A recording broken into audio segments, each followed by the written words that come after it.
Hi friends, എല്ലാവർക്കും നമ്മുടെ ചാനലിലെ പുതിയൊരു വീഡിയോയിലേക്ക് സ്വാഗതം. അപ്പോൾ ഇന്ന് ഞാൻ വന്നിരിക്കുന്നത് ഇപ്പോൾ ട്രെൻഡിങ് ആയിട്ട് പോയിക്കൊണ്ടിരിക്കുന്ന അംബ്രല്ല പലാസോയുടെ കട്ടിങ്ങും സ്റ്റിച്ചിങ്ങും ആയിട്ടാണ്. അപ്പോൾ അതിനായിട്ട് ഞാൻ 3 മീറ്റർ ക്ലോത്താണ് എടുത്തിരിക്കുന്നത്. ഇത് ക്രേപ്പിൻ്റെ മെറ്റീരിയലാണ്, മീഷോയിൽ നിന്ന് വാങ്ങിയതാണ് കേട്ടോ.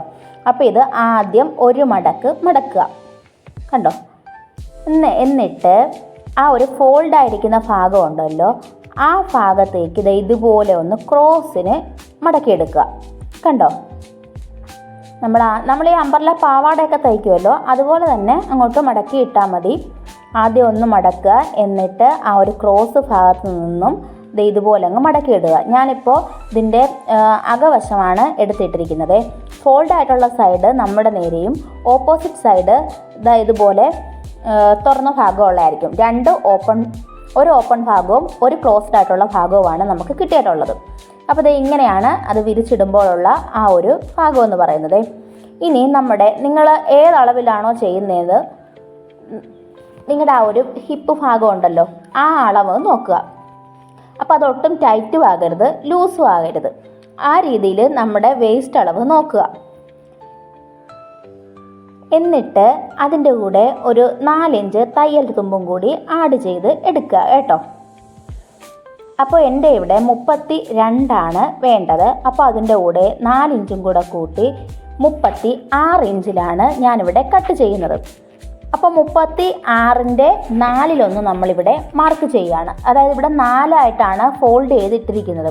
അപ്പോൾ നമ്മൾ കണ്ടെത്തിയ ഹിപ്പിൻ്റെ അളവ് എത്രയാണോ അതിൻ്റെ 4 കാണേണ്ടത്. അപ്പോൾ ആ 36നെ നമ്മൾ 4 കൊണ്ട് ഡിവൈഡ് ചെയ്യുമ്പോൾ 9 ഇഞ്ചാണ് കിട്ടുന്നത്. ആ 9 ഇഞ്ച് ഇതുപോലെ അങ്ങ് മാർക്ക് ചെയ്യുക. അതായത് ആ ഒരു കോൺ പോലെ വരുന്ന ഭാഗത്ത് നിന്നും നേരെ താഴേക്ക് 9 ഇഞ്ച് അങ്ങ് അടയാളപ്പെടുത്തുക. ഇതിപ്പോൾ നിങ്ങളുടെ അളവ് ഏത് ആയിക്കോട്ടെ, അതിൻ്റെ കൂടെ 4 ഇഞ്ച് കൂട്ടിയിട്ട് ഇതുപോലെ ചെയ്യുക. എന്നിട്ട് താഴേക്ക് നമുക്ക് എത്രയാണോ ലെങ്ത് വേണ്ടത് അത് നോക്കുക. അപ്പോൾ അതിനു മുമ്പായിട്ട് ഞാനിവിടെ ഒരു ഇലാസ്റ്റിക്കാണ് ബാൻഡായിട്ട് വെക്കുന്നത്. അപ്പോൾ ആ ഇലാസ്റ്റിക്കിൻ്റെ വിഡ്ത്ത് എത്രയാണെന്ന് നോക്കുക. 1.5 ഇഞ്ച് വിഡ്ത്തുള്ള ഒരു ഇലാസ്റ്റിക്കാണ് ഞാനിവിടെ എടുത്തിരിക്കുന്നത്. അപ്പോൾ നമ്മൾ താഴേക്ക് എടുക്കുന്ന ലെങ്ത് എന്ന് പറയുന്നത് ആ ഇലാസ്റ്റിക്കിൻ്റെ വിഡ്ത്തിനെ മൈനസ് ചെയ്തുകൊണ്ടായിരിക്കണം എടുക്കേണ്ടത്. അപ്പോൾ അതായത് എനിക്കിപ്പോൾ 36 ഇഞ്ചാണ് വേണ്ടത്.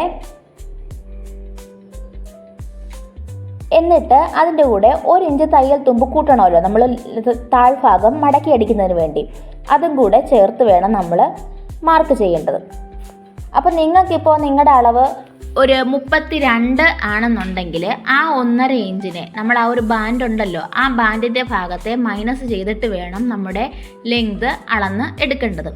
അപ്പോൾ നമ്മൾ ഓരോ ഭാഗം ഇങ്ങനെ മാറ്റി എത്രയാണോ നമ്മുടെ ലെങ്ത് എന്നുള്ളത് ആ ലെങ്തിനെ ഇതുപോലെ സർക്കുലറായിട്ട് ഒന്ന് അടയാളപ്പെടുത്തിയിട്ട് ഇതുപോലെ വരച്ചെടുക്കുക. അപ്പോൾ നമുക്കിവിടെ ഇനി എക്സ്ട്രാ പീസ് വേണം. നമ്മുടെ തുണിക്ക് നല്ല വീതിയുള്ള തുണിയാണെങ്കിൽ അങ്ങനെ ഒരു എക്സ്ട്രാ പീസിൻ്റെ ആവശ്യം വരില്ല. ഇവിടെ കുറച്ച് ഭാഗത്തേക്ക് ഒരു എക്സ്ട്രാ പീസ് നമുക്ക് ആഡ് ചെയ്യേണ്ടതുണ്ട്. അപ്പോൾ നമ്മൾ ഈ മടക്കി വരച്ച് വെച്ചിരിക്കുന്ന ഭാഗം അങ്ങ് കട്ട് ചെയ്ത് മാറ്റാവേ.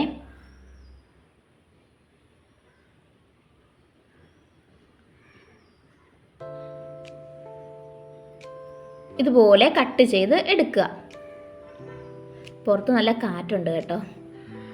അപ്പോൾ കട്ട് ചെയ്ത് മാറ്റിയതിന് ശേഷം നമുക്ക് ആ ഒരു 2 പീസ് ക്ലോത്താണ് നമുക്കിനി അവിടെ ആവശ്യമായിട്ട് ഉള്ളത്. അപ്പോൾ ഇതുപോലെ 2 പീസ് തുണി എടുക്കുക. ഇതാണ്ടോ, നിങ്ങൾക്ക് ഇതുപോലെ ആ ഒരു വീതി കുറഞ്ഞ ഭാഗത്തു നിന്നും വീതി കൂടിയ ഭാഗത്തേക്ക് വേണ്ടി 2 ക്ലോത്ത് എടുക്കുക. എന്നിട്ട് എത്രയാണോ ആ ക്ലോത്ത് എന്നുള്ളത് അറിയുന്നതിന് വേണ്ടി നമ്മൾ എടുത്ത 2 എക്സ്ട്രാ പീസിനെ ആ ഒരു തുണിയുടെ താഴ്ഭാഗത്തായിട്ട് വെച്ചിട്ട് അത് നമ്മളൊന്ന് ട്രേസ് ചെയ്യുക. ഞാൻ പറയുന്നത് നിങ്ങൾക്ക് വീഡിയോയിലൂടെ മനസ്സിലാവുമെന്ന് വിശ്വസിക്കുന്നു.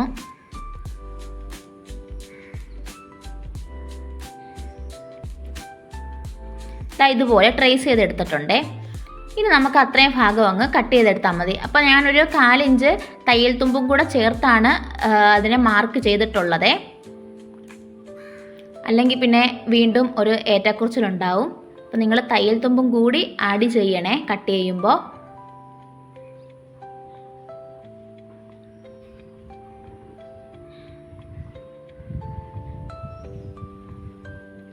അപ്പോൾ ഇതുപോലെ കട്ട് ചെയ്തെടുത്തിട്ടുണ്ട്.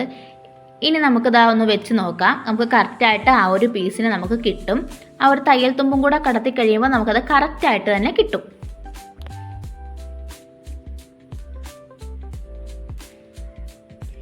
ഇനി നമ്മൾ ആ ഒരു ക്രോച്ച് ഏരിയയാണ് ഇനി കാണേണ്ടത്. ക്രോച്ച് ഏരിയ കാണേണ്ടത് എങ്ങനെയാണെന്ന് വെച്ചാൽ നമ്മുടെ ആ ഒരു ഹിപ്പിൻ്റെ അളവ് എത്രയാണോ അതിൻ്റെ 1/3 നമ്മുടെ ആ ഒരു ക്രോച്ച് ഏരിയയുടെ ലെങ്ത് എന്ന് പറയുന്നത്. ഇപ്പോൾ ഇവിടെ 36 ആണല്ലോ നമ്മുടെ ഈ എടുത്തിട്ടിരിക്കുന്ന തുണിയുടെ ഹിപ്പ് എന്ന് പറയുന്നത്. അതിനെ നമ്മൾ 3 കൊണ്ട് ഡിവൈഡ് ചെയ്യുമ്പോൾ കിട്ടുന്നതാണ് ഇവിടുത്തെ ക്രോച്ചിൻ്റെ ലെങ്ത് എന്ന് പറയുന്നത്. അപ്പോൾ ആ ഒരു ലെങ്ത് നേരിട്ട് നമ്മൾ ആ ഒരു ലെങ്തിനെ മാർക്ക് ചെയ്യരുത്. കാര്യം നമുക്ക് നമ്മുടെ ബാൻഡിൻ്റെ ആ ഒരു ലെങ്ത് ഉണ്ടല്ലോ അതിനെയും കൂടെ ചേർത്തിട്ട് വേണം ബാലൻസ് ആയിട്ട് വെക്കേണ്ടത്. അതായത് ആ 1.5 ഇഞ്ചിനെ നമ്മൾ മുകളിലേക്ക് കയറ്റി വെച്ചിട്ട് വേണം നമ്മുടെ കറക്റ്റായിട്ടുള്ള ആ ഒരു ക്രോച്ച് ഏരിയയുടെ ലെങ്ത് അടയാളപ്പെടുത്തേണ്ടത്. കണ്ടോ, 13 ഇഞ്ച് ഇപ്പോഴാണ് ഞാൻ അടയാളപ്പെടുത്തിയത്. ആ 1.5 ഇഞ്ച് ടേപ്പ് മുകളിലേക്ക് കയറ്റി വെച്ചതിന് ശേഷം, അല്ലാണ്ട് ഒരിക്കലും അവിടുന്ന് താഴോട്ട് കയറ്റരുതേ. എന്നിട്ട് ഒരു 2 ഇഞ്ച് ഇതുപോലെ മാർക്ക് ചെയ്തിട്ട് നമുക്കൊന്ന് ഒരു സ്കെയിൽ വെച്ച് അതിനൊന്ന് അടയാളപ്പെടുത്താവേ. നമ്മൾ പാൻറ്റിനൊക്കെ സാധാരണ ആ ഒരു ക്രോച്ച് ഏരിയയുടെ ഒരു വരയ്ക്കുമല്ലോ അതുപോലെ. എന്നിട്ട് അവിടെ നിന്ന് ഷേപ്പ് ചെയ്ത് ഒരു കർവ് ചെയ്ത് വരച്ചു കൊടുക്കാം. ഇനി നമുക്ക് ഇപ്പോഴാണ് കേട്ടോ ഞാൻ ആ ഒരു മുകളത്തെ ഭാഗം കട്ട് ചെയ്യുന്നത്. ഇനി നമ്മൾ ആ ട്രേസ് ചെയ്ത ഭാഗത്തു കൂടെ അങ്ങ് കട്ട് ചെയ്ത് മാറ്റാം.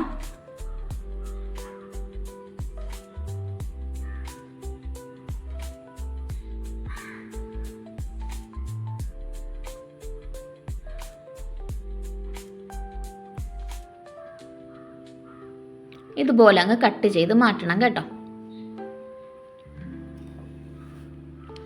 ഇനി നമുക്ക് വേണ്ടത് ഈ ഒരു ഭാഗം ഉണ്ടല്ലോ, ആ ഭാഗം അങ്ങ് സ്ട്രെയിറ്റ് ആയിട്ട് അങ്ങ് കട്ട് ചെയ്ത് താഴേക്ക് അങ്ങ് മാറ്റണമേ. ഇവിടുന്ന് താഴേക്കങ്ങ് ആ ഒരു താഴ്ഭാഗം വരെ അങ്ങ് കട്ട് ചെയ്ത് മാറ്റുക.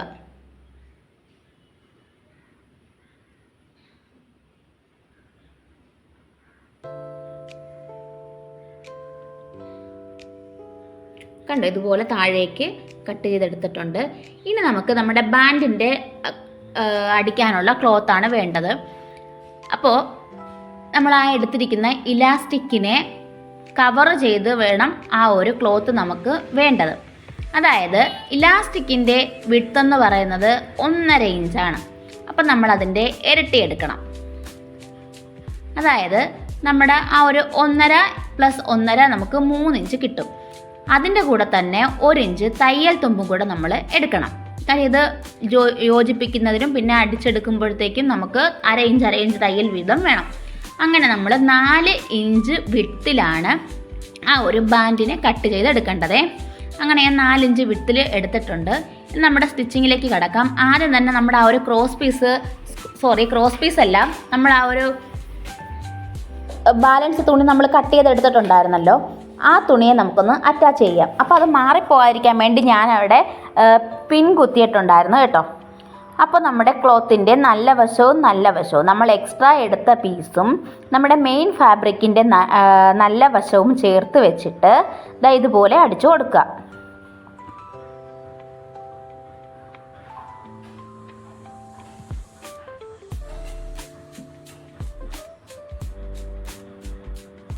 കണ്ടോ, ഇതുപോലെ സ്റ്റിച്ച് ചെയ്ത് കൊടുക്കുക. അതിനുശേഷം ഇത് നല്ല വശത്തേക്ക് എടുത്തിട്ടിട്ട് അതിനെ ഒന്ന് പതിച്ചടിക്കണം. അപ്പോൾ നമുക്ക് ഒരിക്കലും ഒരു എക്സ്ട്രാ പീസ് വെച്ചെന്ന് തോന്നത്തേ ഇല്ല. ഇത് മീഷോയിൽ നിന്ന് നമ്മൾ 5 മീറ്റർ മേടിച്ച ഒരു ക്ലോത്താണ് കേട്ടോ. 250 രൂപയാണ്. നല്ല പ്രിൻ്റായിട്ടുള്ള നല്ലൊരു ക്ലോത്താണ് കേട്ടോ. എനിക്കൊന്നും നമ്മളായിട്ട് വേണ്ടാന്ന് വെച്ച് കത്തിച്ച് കളഞ്ഞാൽ മാത്രം നഷ്ടപ്പെട്ടു പോകുന്ന തരം ഒരു തുണിയാണേ. നല്ല സൂപ്പർ തുണി, എനിക്ക് വളരെ ഇഷ്ടപ്പെട്ടായിരുന്നേ. അപ്പോൾ ആ ഒരു ഭാഗം നമ്മളിതുപോലെ പതിച്ചടിച്ചെടുത്തിട്ടുണ്ട്. ഇതുപോലെ തന്നെ മറ്റേ വശവും നമുക്ക് ചെയ്തെടുക്കണം. ഇനി നമ്മൾ ആ ഇലാസ്റ്റിക് വെക്കാനെടുത്ത ആ ബാൻഡിൻ്റെ ക്ലോത്ത് ഉണ്ടല്ലോ, ആ ക്ലോത്ത് നമ്മുടെ ഓരോ പീസിൻ്റെയും മേൽഭാഗത്ത് വെച്ച്, അതായത് ആ ബാൻഡിൻ്റെ ഭാഗത്ത് വെച്ച് സ്റ്റിച്ച് ചെയ്ത് കൊടുക്കാം. ഇവിടെയും നല്ല വശവും ചേർത്ത് വെച്ച് തന്നെയാണ് നമ്മൾ സ്റ്റിച്ച് ചെയ്തെടുക്കുന്നത്.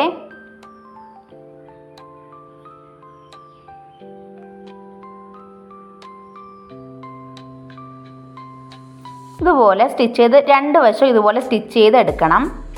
എന്നിട്ട് ആ രണ്ട് ഭാഗവും നമ്മളിതാ ഇതുപോലെ എടുത്തിട്ടിട്ട് നല്ല വശവും ചേർത്ത് വെച്ചിട്ട് താഴേക്കങ്ങ് അടിച്ചു പോകണം. അതായത് ആ ക്രോച്ച് ഏരിയയുടെ ഭാഗങ്ങളിലേക്ക് താഴേക്കങ്ങ് അടിച്ചു വരിക.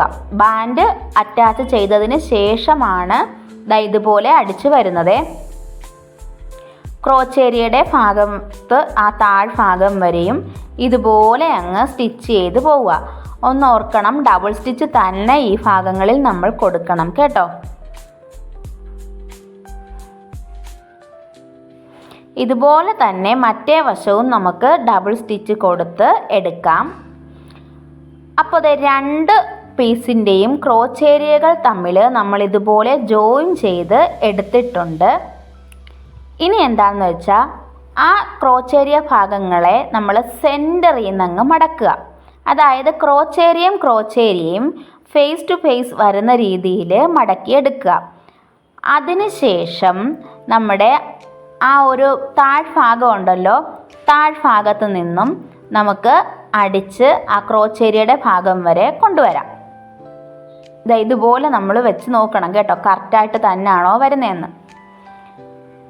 അപ്പോൾ ഞാനവിടെ ഒരു പിൻ കുത്തുന്നുണ്ട്. അപ്പം നിങ്ങളും തുടക്കക്കാരൊക്കെ ആണെങ്കിൽ ഒന്ന് പിൻ ചെയ്ത് വെച്ചിട്ട് നോക്കണമേ. അപ്പോൾ നമുക്ക് താഴ്ഭാഗത്തുനിന്നേ സ്റ്റിച്ച് ചെയ്ത് വരാം.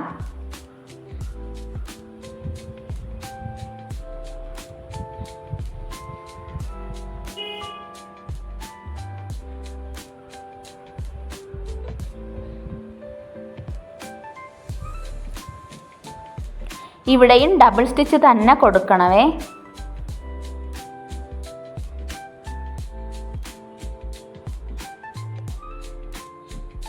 ഈ സമയത്ത് ഞാൻ ആ ഒരു പിന്നൊക്കെ മാറ്റിയിട്ടുണ്ട്. അപ്പോൾ നമ്മുടെ ആ ഒരു ക്രോച്ച് ഏരിയകൾ ഒരുപോലെ തന്നെയാണ് വന്നിട്ടുള്ളത്. ആ ക്രോച്ച് ഏരിയയിൽ എത്തിയതിന് ശേഷം അവിടുന്ന് നമുക്ക് താഴേക്ക് അങ്ങ് സ്റ്റിച്ച് ചെയ്ത് പോകാം.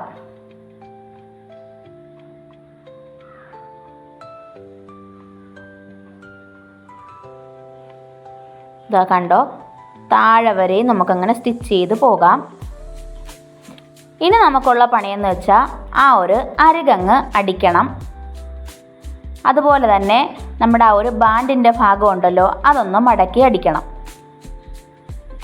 അപ്പോൾ നമുക്കത് ഈ അരിക് വശം ഒന്ന് അടിച്ചെടുക്കാം. ആദ്യം ഒരു 1/4 ഇഞ്ച് മടക്കി അത് ആ ഒരു ഫുള്ളായിട്ട് ആ ഒരു സർക്കിളിനെ അടിച്ചെടുത്തതിന് ശേഷം നമ്മൾ ആ ഒരു മടക്കിനെ ഫുള്ളായിട്ട് ഒന്നുകൂടെ മടക്കണം.